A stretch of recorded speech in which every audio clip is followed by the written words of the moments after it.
Hi, everybody. Thanks for coming back. Today, I want to talk about how to plan a solo trip. A trip to me starts well before, you start booking anything, right? So, I've thought about this in 5 phases of a trip, and I call it trip with a views, not with a view, with a views, because I added something at the end. So anyway, uh, views stands for V is vision, I is itinerary, E is expenses, W is weather, and seasonality, and then S is safety. So let's dig into each of those. So V, the vision. Um, I find sometimes I hear on social where people say, "Well, tell me where to go. Where should I go on a trip?"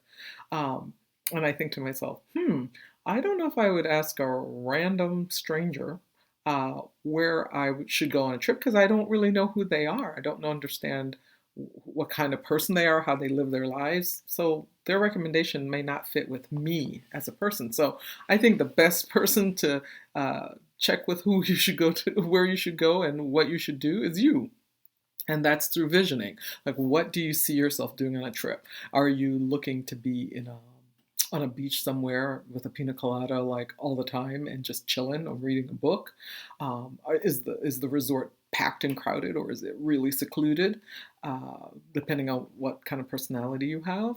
Do you see yourself shopping, like shopping till you drop in some exclusive city with a lot of high-end stores? Is that your vibe? Okay, that's something to think about. Are you an outdoor person? You want to hike and look at beautiful lakes and vistas? Cool, right? But know that about yourself. Maybe it's a little bit of all of the above or some combination thereof. That's okay too. But that's what I mean by visioning. Like, what do you want to experience on this particular trip? The second thing is the I, and that is around the itinerary. We're going from a little bit of a high level to getting real kind of down into the nuts and bolts. Is this trip for 2 weeks? Is it for 1 week? Is it for a long weekend? What does your itinerary entail? Are you driving? Is this a place where you're going to fly to? Is it a short flight? Is it a really long flight?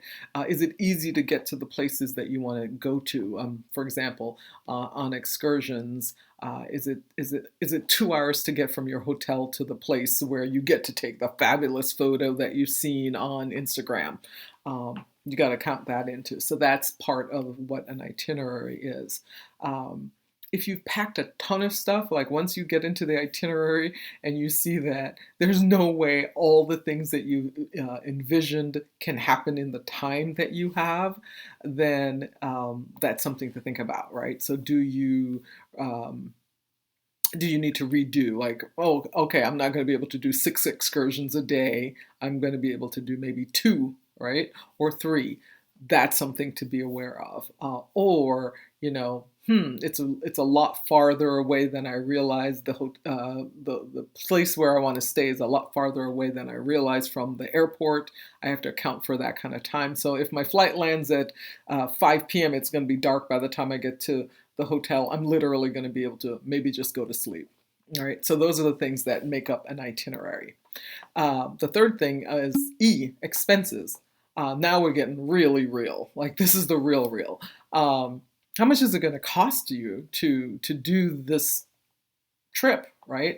Um, let's say you realize that you wanted to spend 12 days, but the amount of things you want to do in 12 days takes you over your budget. Maybe the budget is 3,000 and this now is going to cost you 5,000. A couple things you can do is either reduce the amount of time of the trip.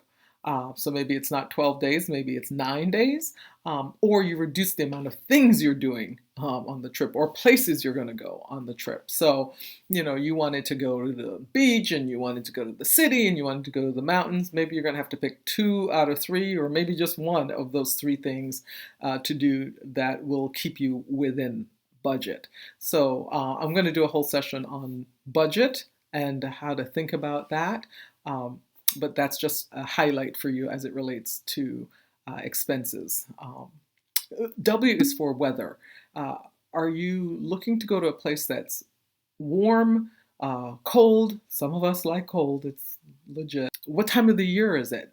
Just because it's summer in the US or wherever you are doesn't mean that's the same weather in the place you're going to. For example, when I was looking at going on a safari, I was looking at Botswana because that's pretty south and I knew it wouldn't be hot.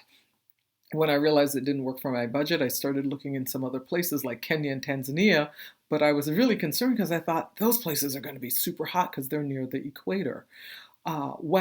Turns out in July, when it's hot and humid in the US, in North Carolina, it's actually cool and dry and gorgeous in Kenya and Tanzania at that time of the year. The weather was 75 degrees, not a sunny every day, no rain. Perfect for me, perfect for a safari. But if I didn't know that, and I didn't until I did my research, I would have missed out on that opportunity. You also don't want to go to, the Maldives in typhoon season when it's going to be rainy. You don't spend that kind of money and go to a place where you're not going to be able to go sit on the beach or swim in your individual pool or whatever scenario you're looking at. So that's why I have weather as part of the mix. So does require some research. Research. All of these things require some level of research. Lastly, S, safety. One of the big issues I find for women who are concerned about traveling solo. And I'm going to do a whole session on safety, but for the context of this conversation in terms of planning, a couple things I want to highlight. How safe is the country you're going to? Not, this is not safety around your room. This is the country safe for you as a person? I know sometimes, I know there's a peace index, the global peace index that tells you sort of the peace rating, the safety rating of each country. But that might be different for you as a person of color, a Black woman, if you're a queer woman, it might be a different context, right? So those are pieces of safety that sometimes I don't hear people talk about often. Another part of safety is literally like what diseases are possibly in that place. What vaccines do you need to prevent certain diseases like yellow fever, malaria, typhoid, and so on and so forth. I'm just saying that there's certain places that you need to have those vaccines to safeguard against those diseases. Many of them are life-threatening. Some of them just cause you a lot of discomfort. And who wants to be uncomfortable or, holed up in your room on vacation because you've got stomach issues and so on and so forth. So that's something worth checking out as well, is what are the vaccines that are required for the particular place that you're going to. And lastly, even if with all that you're not feeling confident about traveling solo as it relates to safety, consider going on a group tour, but solo, right? So that you have some sense of people that you are going to know where you are or where you're supposed to be, but you can also access those trips solo, especially the ones that have independent days. I know that for me, I would need some time by myself and not be with a group.